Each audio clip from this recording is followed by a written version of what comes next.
negociações são únicas. As pessoas estão sempre vivendo em momentos e contextos diferentes, normalmente negociando por posições opostas, e então é por isso que você não consegue determinar um padrão para negociar sempre. Mas você pode sim aplicar uma técnica de negociação. E a técnica de negociação que eu vou explicar para você é a metodologia de negociação Harvard, que está muito bem, super bem explicada no livro Como Chegar ao Sim, de Fisher e Ury. Ela, na verdade, é basicamente composta em 4 fatores, tá certo? Então, o primeiro fator são as pessoas, depois os interesses, as opções e os critérios. Eu vou explicar cada um deles para vocês. As pessoas. Separe as pessoas dos problemas, tá certo? Como é a melhor forma de você fazer isso? Através da empatia. Então, com empatia você consegue separar as pessoas do problema. Quando você se coloca no lugar da outra pessoa, você começa a enxergar do ponto de vista dela. Então, o que ela faria, por que ela seria, por que ela vê essa situação dessa maneira, e aí você tira as emoções da jogada e você consegue racionalmente entender o que está acontecendo durante a negociação e por que alguns argumentos são apresentados. Isso faz com que você tire a tensão que é desnecessária. Você não cria uma tensão que é desnecessária e você consegue desenvolver, você consegue desenrolar aí a conversa à maneira devida. Interesse. Você tem que trabalhar ou você tem que negociar o interesse, não a posição. Interesse significa onde vocês querem chegar na negociação. Pode ser um interesse em comum, pode ser interesses diferentes, mas vocês vão chegar em um acordo, certo? Ou deveriam chegar em um acordo. Se você começa a negociar posição, quem está certo, quem está errado, quem pode mais, quem pode menos, você vai simplesmente acabar aí brigando, negociando algo que não deveria. Como que você pode fazer isso? Você tem suas certezas, você entende que o seu posicionamento é o melhor para aquele momento devido às orientações, devido ao seu conhecimento, à sua experiência. Mas se você está pensando nisso, do outro lado, a outra parte também tem um ser humano, também tem uma pessoa que também está pensando desse jeito, que também está pensando que ela pode aplicar aquele posicionamento dela devido ao que ela acredita, devido às experiências que ela tem. Então, tome cuidado, negocie os interesses, não negocie as posições. E estabeleça sempre critérios objetivos. Então, você está negociando, você deve entender quais são os critérios que vão determinar o caminho da negociação, quais são os critérios que vão determinar todos os interesses que vão ser discutidos ao longo aí do processo de discussão, de negociação. Lembrando que os critérios, eles podem ser diversos, né? Eles podem ser aí, enfim, preço, eles podem ser resultado do último mês, do último trimestre, dos últimos anos, pode ser, enfim, uma legislação, você pode adotar uma legislação como um critério para estabelecer uma negociação, o caminho que vocês vão percorrer e onde vocês vão chegar, tá certo? Então, tem critérios objetivos. Quando você não possui critério, o que pode acontecer? Uma das partes, ela pode se sentir, opa, está acontecendo alguma coisa aqui que eu não gosto, está acontecendo aqui um fator onde eu estou realmente sendo colocado contra a parede, porque ele está posicionando, ele está negociando dentro de critérios que eu não previa, ou que eu não me interessa. Então, para evitar isso, deixe sempre estabelecido claramente quais são os critérios para negociação. E as opções de ganho mútuo. O que são isso? Você não pode ir para uma negociação somente com uma opção, somente com um resultado plausível para você chegar em um acordo. Você precisa ter opções, porque imagine na situação, você entra numa negociação e você só tem uma opção. E aí, se você não chega nessa opção que você quer, você não tem acordo nenhum. Como outra parte vai se sentir em relação à sua flexibilidade, em relação ao seu desejo de resolver aquela situação, aquele problema, ou de realmente entregar o produto, o serviço que você estava propagando. Então isso não pode acontecer. Sempre estabeleça opções e dentro dessas opções que tanto você e a outra parte ganham. Então esses são os 4 fatores que estão estabelecidos na metodologia de negociação de Harvard. Tá bom? Bom, na metodologia também, na metodologia de negociação de Harvard, são apresentados alguns termos. O primeiro termo que eu quero falar para você é a BATNA, Best Alternative to Negotiate an Agreement, ou a melhor alternativa para um acordo negociado. O que isso significa? Eu já falei sobre essa metodologia de negociação, na qual você não pode entrar numa negociação somente com um acordo possível. Você sabe qual é o potencial acordo que você deseja. Você sabe onde você quer chegar durante essa negociação. Mas e se você não tem 100% daquilo que você deseja? É não acordo? Vamos lá. Você investiu tempo, você investiu recursos, você investiu seu dinheiro, suas emoções, uma série de outros fatores que você investe para você entrar numa negociação, para você desenrolar, desenvolver, você fez análise, você se planejou, mas no seu planejamento você só coloca um possível acordo. Sabe quem sai melhor numa negociação? Não é quem tem mais dinheiro, não é quem tem mais poder. Tá, isso são outros fatores, isso é, a gente está falando de barganha, a gente está falando de autoridade, mas quem está mais preparado para a negociação é quem tem um melhor plano B. Então, se você vê que não é possível você chegar no melhor acordo possível, né, na alternativa que para você é a ideal, qual é o outro acordo que você pode chegar? Qual é o seu plano B dentro de todas as opções que você tem, que também é bastante favorável, é mais favorável das opções? Você precisa ter esse planejamento, você precisa ter um plano B, porque é muito melhor você sair com um plano B bem resolvido, que você também vai ter uma satisfação com ele, do que você sair de mãos abanando. Concorda? Então tenha sempre uma baixa, tenha sempre um plano B que vai te ajudar a chegar em resultados plausíveis e resultados interessantes para você dentro de qualquer negociação. Então tenha uma melhor alternativa para o acordo negociado. Tá? A sua baixa, ela pode ser, enfim, diversas. Ela pode ser tabela de preço, ela pode ser prazo de entrega, ela pode ser, né, as opções que você negocia, né, num acordo, ela pode ser uma manutenção, uma análise, enfim, depende do produto ou do serviço que você vende, existem várias opções para que você pode decorrer aí do que você pode ceder, do que você pode acrescentar, como que você pode resolver. Tá certo?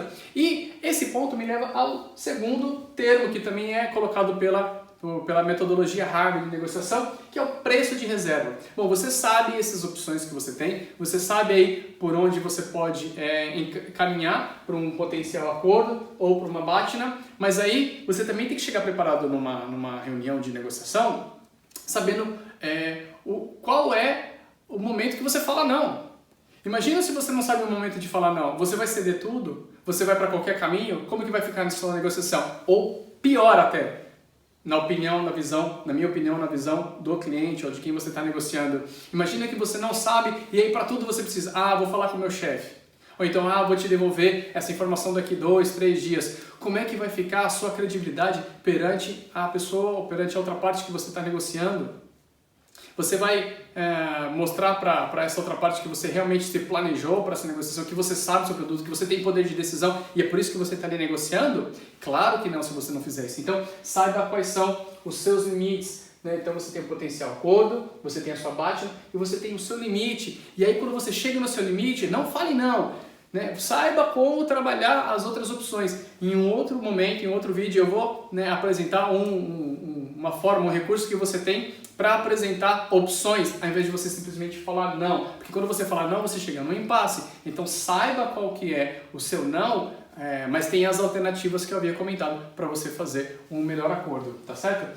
Quando é que a sua BATNA e seu preço de reserva vão ser bastante similares, ou se não o mesmo? Somente quando você está tratando do fator preço. Então, quando você está falando de dinheiro, quando envolve valores financeiros, sua BATNA e seu preço de reserva, eles vão ser muito similares. Fora isso, eu falei, tem muitas opções que eu já disse aqui, como prazo de entrega, como recursos para trabalhar, como, enfim, uma análise, termos de manutenção e assim por diante, dependendo do fator, né? Dependendo do que você entrega como produto ou como serviço, tá certo? Então todos eles vão ser diferenciados e aí você sabe as concessões que você pode fazer. Então tenha bem claro a sua BATNA, sua melhor alternativa, e tenha bem claro qual que é o seu preço de reserva. Quando é que você vai aí ir embora de uma negociação ou ir embora daquela discussão específica por um interesse, porque você não pode ceder mais ou porque você não pode seguir negociando daquele jeito, tá bom? Então é isso que metodologia Harvard de negociação também nos ensina.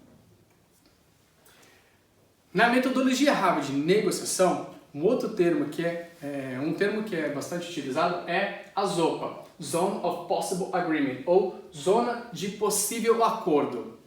O que é isso? Eu já expliquei que dentro dos critérios estabelecidos, dentro das opções que você tem, você entende qual que é a sua melhor alternativa caso o acordo que você deseja não seja possível, né, o principal. e qual que é o seu preço de reserva, ou seja, qual é o limite de você negociar, quando que você precisa ir embora daquela discussão, quando você pode falar não para aquilo, porque você sabe que você não pode ceder mais do que aquilo. Bom, esses fatores, né, principalmente o seu preço de reserva, ele determina qual é a zona de possível acordo. É aquele negócio, eu posso tanto, não, mas eu só quero isso, e aí, né, dentro desse meio termo aí, onde vocês vão achar um acordo. Então, essa é a zona de possível acordo. E aí, eu quero fazer uma pergunta para você.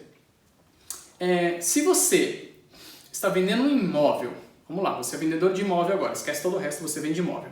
Vamos supor que esse imóvel, o mínimo que você pode aceitar por esse imóvel são 300 mil reais. Então você não pode vender abaixo de 300 mil reais. E você tem uma pessoa muito interessada em comprar esse imóvel. E essa pessoa interessada em comprar esse imóvel, ela tem na cabeça dela que o orçamento dela é de 280 mil reais. Então você está vendendo no mínimo por 300 e ela pode pagar no máximo 280. Qual é a zona de possível acordo aí?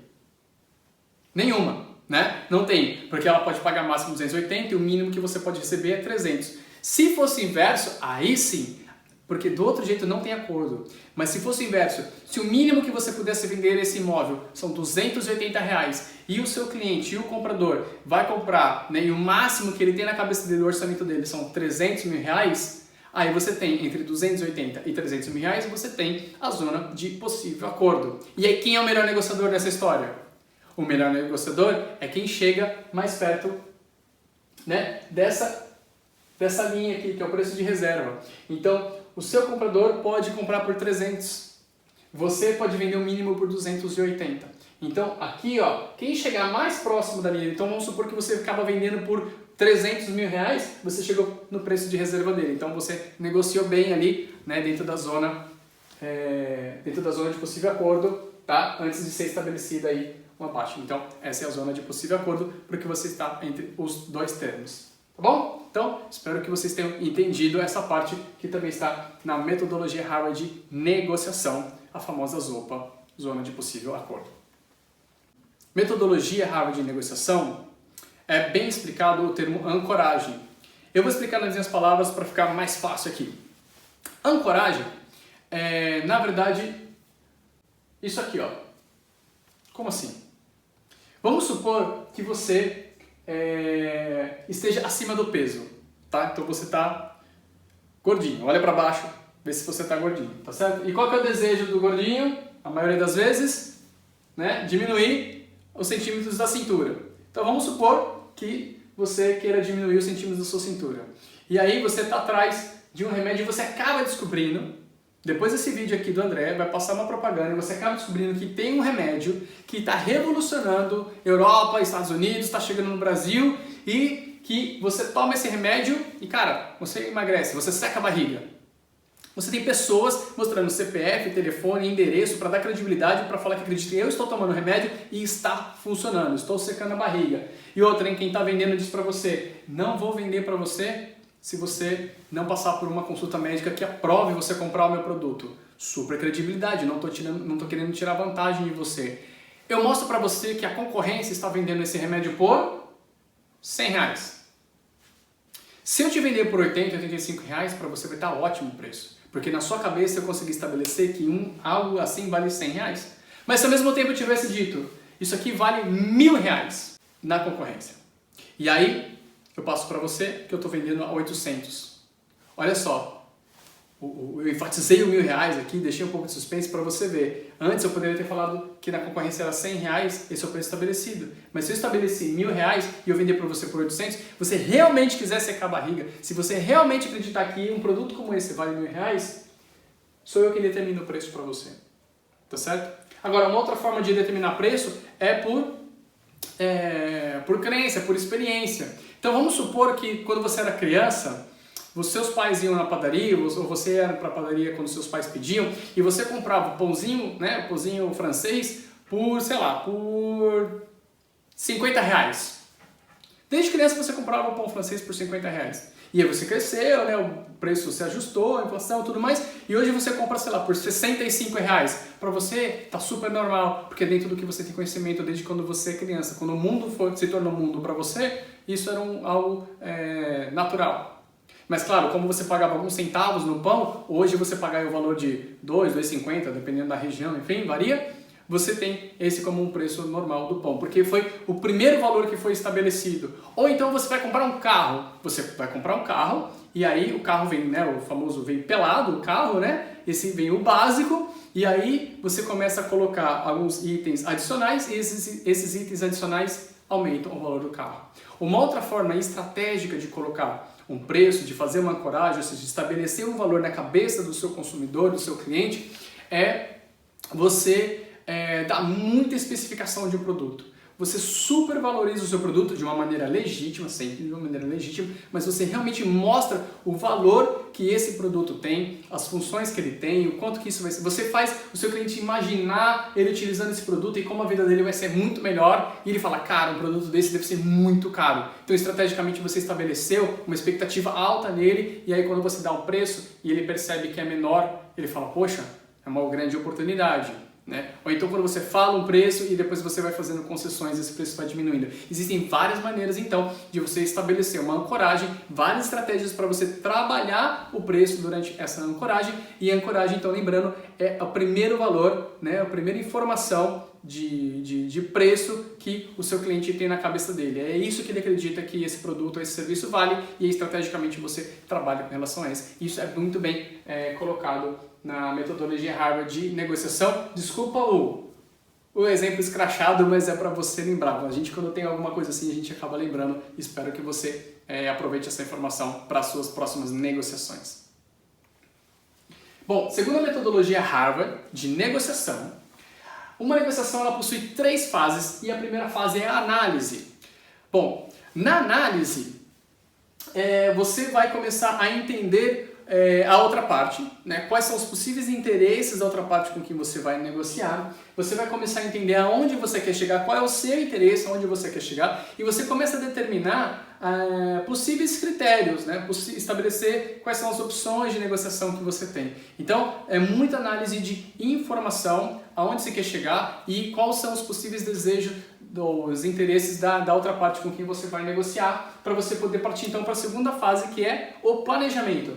No planejamento, você de fato estabelece quais são as vitórias que você quer ter na negociação, quais são os interesses que você quer ganhar e quais que você pode ceder para você chegar no interesse final. Você de fato começa a estabelecer os critérios que você realmente quer utilizar e critérios adicionais caso ocorra algum impasse para você utilizar nessa negociação. Você começa a pensar quais são as opções, e aí para você pensar em quais são as opções para uma possível negociação ou para uma mudança aí de acordo final, né, caso o acordo que você realmente deseja não seja possível.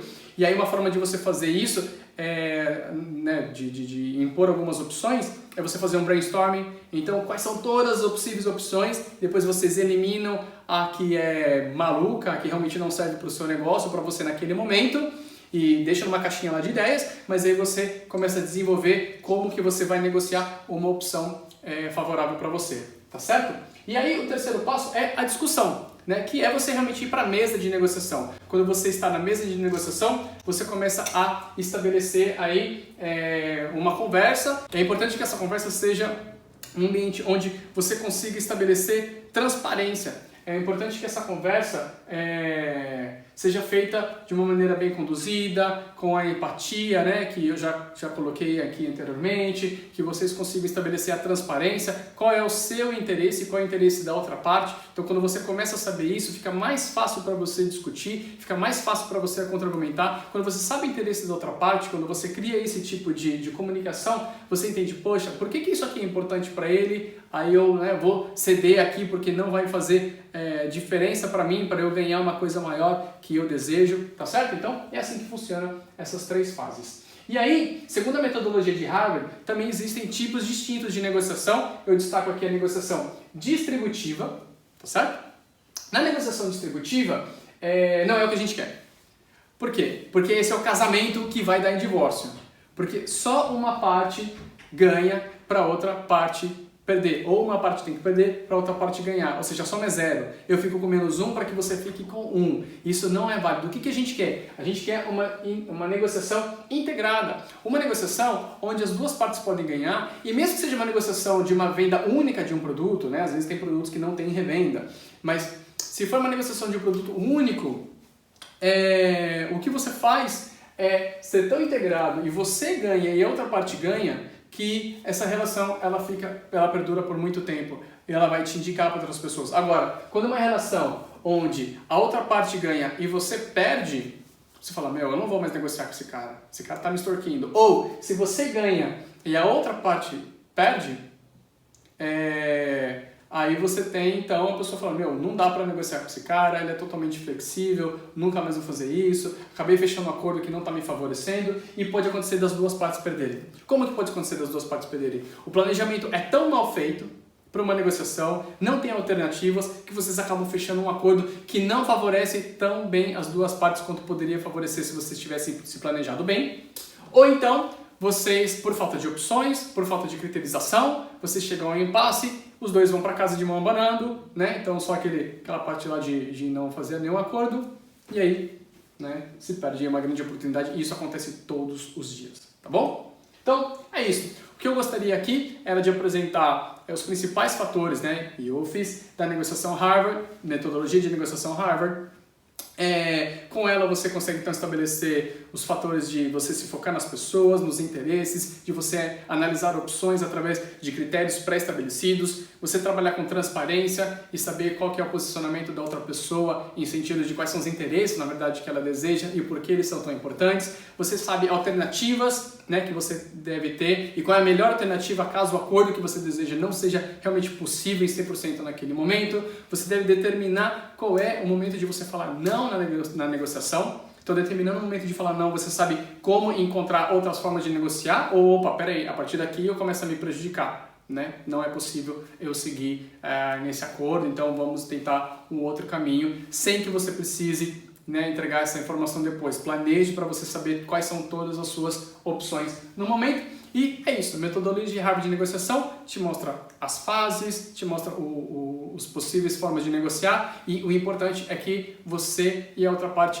levem vitórias. Então, ganha sempre para um relacionamento perdurar, para toda vez que você precisar negociar, para você ser indicado e assim por diante. Não perca a legitimidade, saiba fazer uma boa coragem sem perder a legitimidade, que é muito importante também, e façam boas negociações. Obrigado por assistir o vídeo e até mais.